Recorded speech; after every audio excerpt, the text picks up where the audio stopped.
जनसंख्या वृद्धि का इतिहास।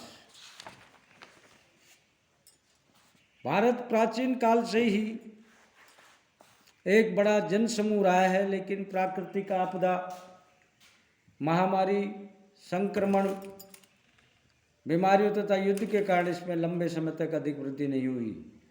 भारत की जनसंख्या में उल्लेखनीय वृद्धि 20वीं शताब्दी के तीसरे दशक से मानी जाती है। 1981 के उपरांत मानी गई है। इससे पूर्व विधिवत रूप से कोई जनगणना नहीं हुई थी, क्योंकि एक अनुमान के आधार पर भारत में 300 वर्ष ईसा पूर्व 100 से 140 मिलियन जनसंख्या थी, जो 1600 में 100 मिलियन के आसपास हुई, और 1885 में भारत की जनसंख्या 17.5 करोड़ हो गई थी। इस तरह से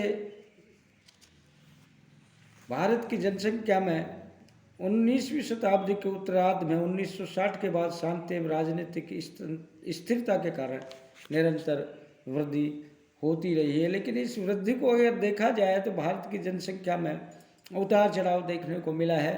वृद्धि की दर में स्थिरता भी देखी गई है। तो वृद्धि दर के आधार पर 20वीं शताब्दी की संपूर्ण जनसंख्या वृद्धि के इतिहास को निम्नलिखित 3 सामयिक खंडों में विभाजित किया जाता है।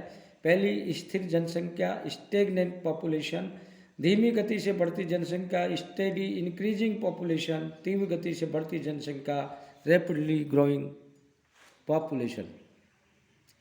देश में यह समय 1901 से 21 के मध्य माना जाता है, जब धीमी गति से जनसंख्या हुई, और इसका कारण है भारत में भीषण अकाल, महामारी, अन्नाभाव आदि। जन्म दर के साथ साथ उच्च मृत्यु दर भी इसमें रही, इसलिए 11 से 21 के दशक में जनसंख्या में वृद्धि दर नकारात्मक रही।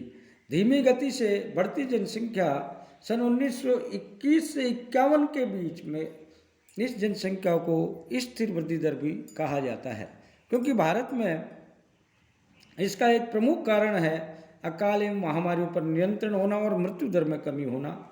इसलिए 1921 से 31 का जो दशक है भारतीय जनसंख्या इतिहास में एक महान विभाजक, ग्रेट डिवाइडर वर्ष माना जाता है, क्योंकि इसमें पूर्व जनसंख्या लगभग स्थिर थी और यहीं से जनसंख्या की वृद्धि में प्रवृत्ति बहुत तेज गति से प्रारंभ होती है।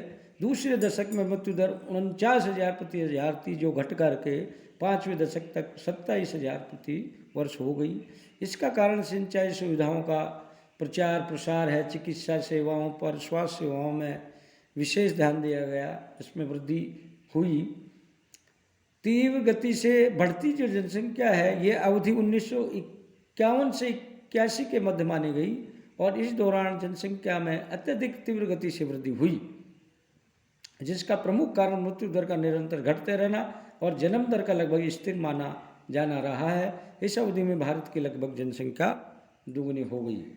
इस तरह यदि हम जनसंख्या की वृद्धि दर को देखें तो 80 के दशक में 15 तथा 91 में 10 प्रति हजार हो गई थी, लेकिन इसके अनुरूप जन्म दर नियंत्रित नहीं हुई, इसलिए जनसंख्या बढ़ती चली गई। 81 में दशकीय वृद्धि जन्म दर प्रति हजार 37.2 थी, जो घटकर 91 में 32 प्रति हजार तथा 2021 में 26 प्रति हजार रह गई। इस तरह से भारत में 2001 में 8 प्रति हजार।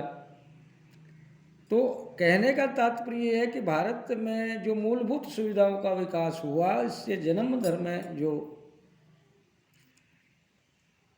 वृद्धि तो रही, लेकिन मृत्यु दर में कमी आई।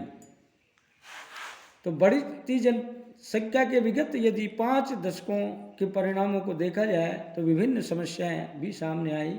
विभिन्न प्रकार के सरकारी प्रयास, शैक्षिक विकास और जागरूकता के कारण 81 से 2001 के मध्य में जनसंख्या वृद्धि में घटती प्रवृत्ति का रुख दृष्टिगोचर हुआ, और इस अवधि में मृत्यु दर के साथ साथ जन्म दर को भी नियंत्रित किया गया। सरकारी विभिन्न योजनाएं, पॉलिसी चलाई गई।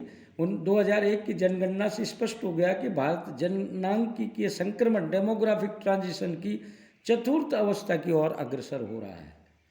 और जो 2020 तक इस अवस्था में प्रवेश कर लेगा, ऐसा अनुमान लगाया गया था।